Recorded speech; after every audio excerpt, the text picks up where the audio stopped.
So today I'm going to talk about what happened to me in Tokyo. So I was flying back from Bangkok. It was an overnight flight. It was a very rough flight.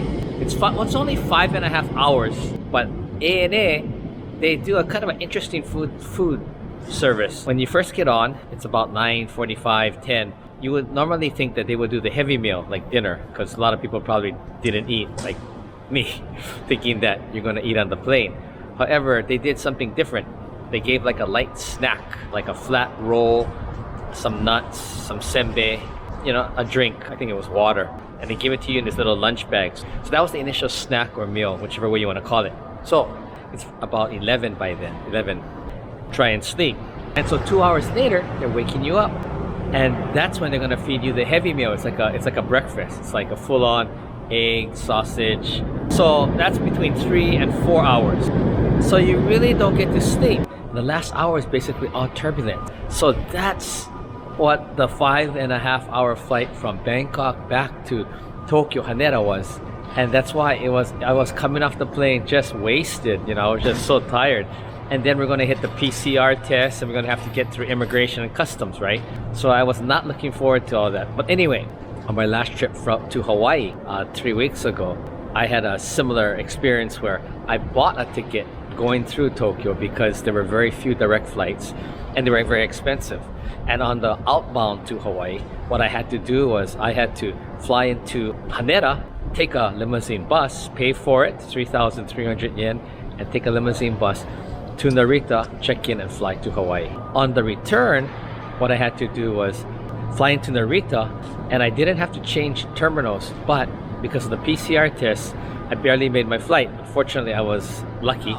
This time, I went to Bangkok, and what happened was the ticket was made for me by the company, and they couldn't get me to fly directly back to KIX. So I flew out of KIX to Bangkok. There weren't any more tickets to fly from Bangkok to KIX. And then I had to buy another ticket to get back from Haneda back to KIX. I come off that really tough flight, almost no sleep coming off. Go through the PCR test, but at least it's much better than Narita was. Smoother, a little bit faster, seemed to be easier. And then I come out, it's about 7:45, and my flight was at 8:45, so I figured I have an hour. Now, in Narita, you can just walk from the international to the domestic. So I'm thinking, okay, I'm just gonna walk there. Then I find out Haneda has Terminal 1, 2, and 3, and they're actually really far apart from each other. They said there is a free shuttle bus between the 1, 2, and 3. So I'm going from Terminal 3, I have to get to domestic. So I asked the policeman, there's a airport policeman walking, and I said, what terminal is ANA? Because I looked on my ticket and I didn't see what terminal.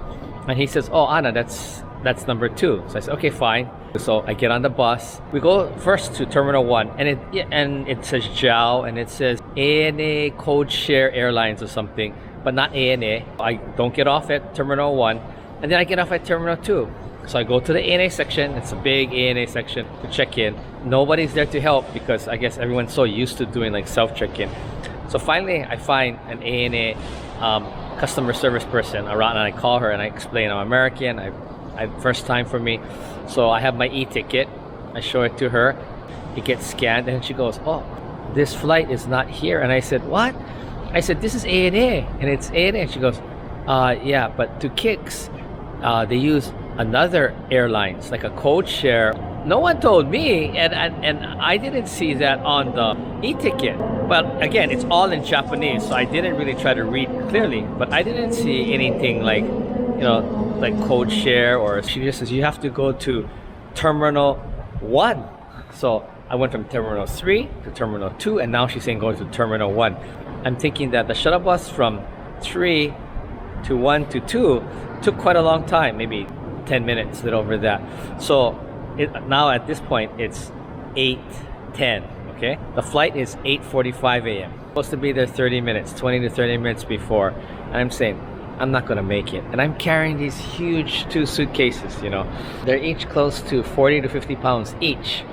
and the heavy backpack. I said, fine, but I didn't think she was very helpful. At least she should have told me like where to go exactly when I get off the bus or I get off the shuttle. Where do I go? Upstairs, to the left, to the right. She doesn't say anything like that. I don't think she knows. And again, this is coded as ANA on my tickets, and we made the reservation to the ANA website. So I'm thinking that they should at least help explain better. So I grabbed my 2 suitcases and I'm carrying them, not on a cart, but get down to the free shuttle.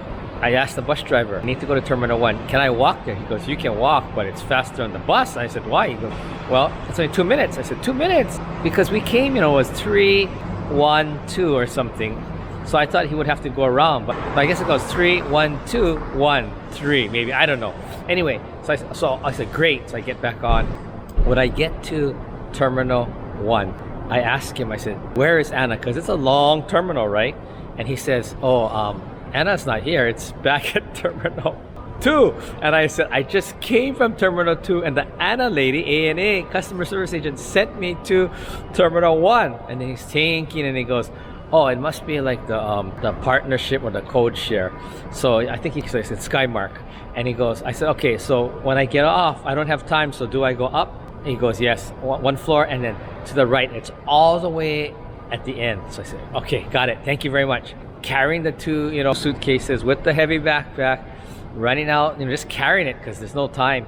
Getting on the escalator, going up to the top and running, pulling these suitcases. They have wheels. So I'm just pulling them. I'm running, to check in because I can't miss that flight. Because according to that ANA lady, she said that the next flight is like tonight or something. There's like only like a couple of them. So I'm going, oh man, I can't believe this is happening. So I'm rushing, I'm pulling the 2 suitcases, and then I see it. It says Skymark. I go to the counter right away and I said, I'm here to check in. And fortunately, it was a foreign lady who spoke Japanese really well. But she was very kind. She was very helpful. So I explained to her my situation. I'm American, and I said, and the ANA lady sent me here, and then the bus driver just told me to come here. So this foreign lady who speaks Japanese really well and works for this company, Skymark, she tells me, she looks at my itinerary in Japanese, the e-ticket, and she says, oh, it's not Skymark, it's Star Flyer. So people must have just got it mixed up, Skymark and Star Flyer. I mean, they kind of sound the same. They start with an S. I said, so where is that? And she goes, it's on the opposite end of the terminal, which is like 100 meters at least. And I'm going like, you're kidding me. And I look at my watch, and now it's 8:15 a.m. And I said, I'm not gonna make it. I had to check in by like 8:15. She says, go ahead, just try and run as fast as you can. So I grab my 2 bags and I'm pulling them down. I'm running down the terminal along, right down the middle.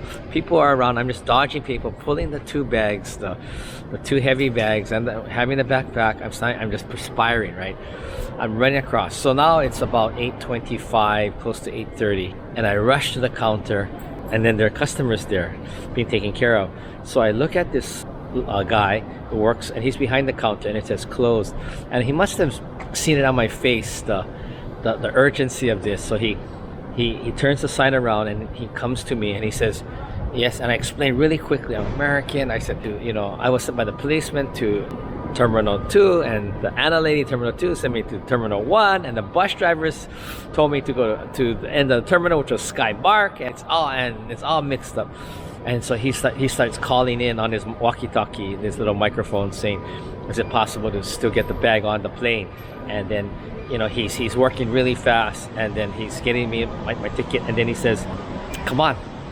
And I thought I had to drop off the bag. That would take so long, right? Go to the baggage check and all. Well, what we do is he takes me, we run to security. We have a special line there, I guess it's for crew or whatever. He has privilege, so we go through there. So he put the big, huge suitcases through the x-ray machine. So I could only figure out is that they're going to take it to the gate and put it on the plane another way. They're not going to run it, the regular way, because they don't have time. So we run the 2 bags through. I take out my computer. I throw everything onto those plastic kind of containers.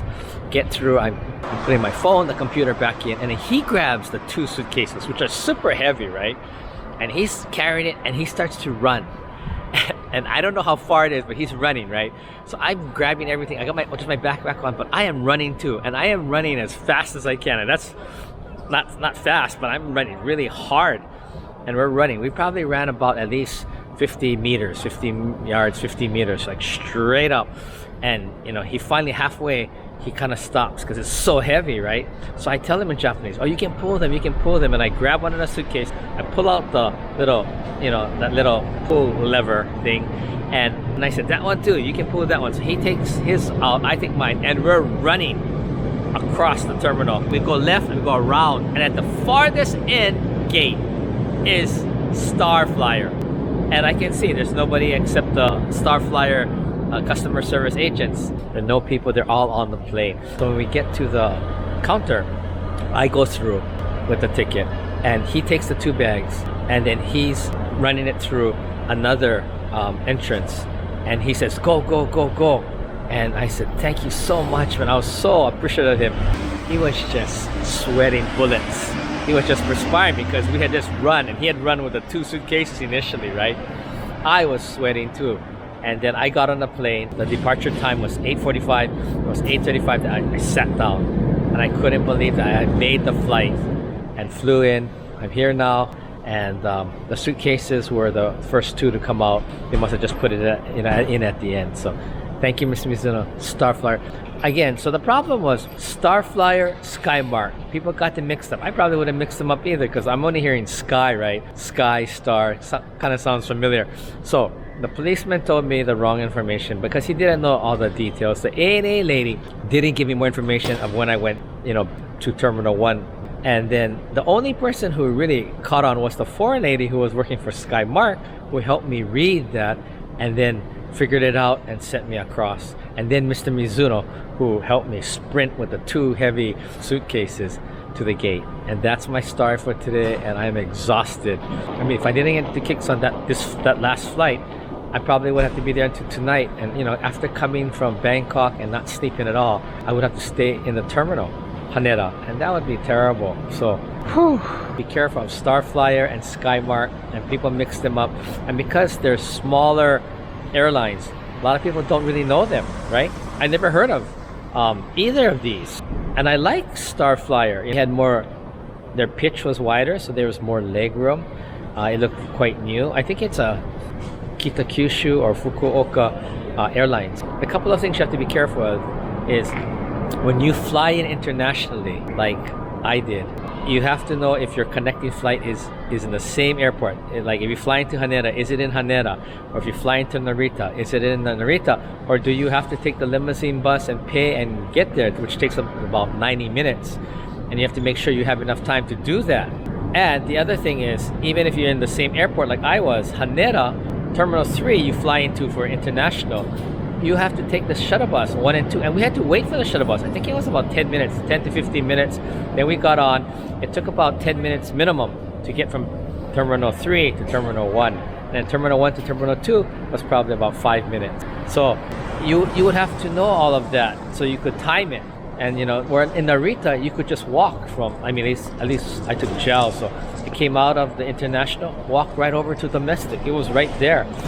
Haneda, completely different story. So these are the things that you have to know, and I didn't know. I've been in Japan 25 years, but I rarely flew into Tokyo, and I wasn't like changing from international to domestic. I always flew usually directly into KIX, or I would use like Korean Airlines, and my transfer point would be in Incheon in Korea, or you know, so that was much better.